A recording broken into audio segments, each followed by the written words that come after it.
आम्ही असं छान तयार होऊन बाहेर चाललो आहे. आता कुठं ते मी पुढे सांगते तुम्हाला. त्याच्या आधी मी मशीन लावून घेतली आणि कपडे वाळायला घातले.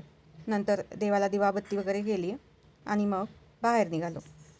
कॉन्टेंट क्रिएटर बनणं म्हणावं तितकं सोपं अजिबात नाही आहे बरं का.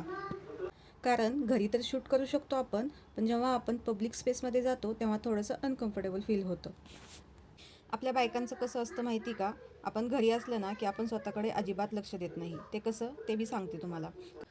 कारण 1 महिन्याच्या सुट्ट्या होत्या आणि 1 महिन्याच्या सुट्टीमध्ये मला हे स्वतःसाठी काही गोष्टी खरेदी पण करणं झालं नाही. कारण असं वाटायचं की घरीच तर आहे, कशाला घ्यायचं आहे. पण जेव्हा मला स्कूलला जायची वेळ आली तेव्हा आवर्जून जाऊन घेऊन आले. खूप जास्ती काही मला घ्यायचं नव्हतं. डेली यूजसाठी ज्या काही आपल्या बेसिक गोष्टी असतात म्हणजे मेकअपच्या, त्याच मला घ्यायच्या होत्या. आता बाहेर गेलो आहे म्हटल्यानंतर बाहेरचं खाणं तर होणारच. कधी नाही ते मला भेळ खाण्याची इच्छा झाली. मग तिथं हडपसरमध्ये एक सुदर्शन भेळ म्हणून शॉप आहे, तिथं थांबलो आणि भेळ खाल्ली. आता भेळवरच कसं भागेल, तर म्हणून आम्ही पाणीपुरीही घेतली.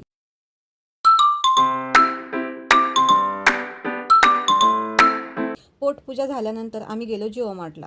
कारण मनवाचं स्कूल 10 पासून चालू होणार होतं, तर मला तिच्यासाठी स्टीलचा टिफिन घ्यायचा होता. आमचं सध्या हेच चालू आहे. मनवाच्या स्कूलसाठी ज्या ज्या गोष्टी लागणार आहेत त्याच आम्ही बघतोय.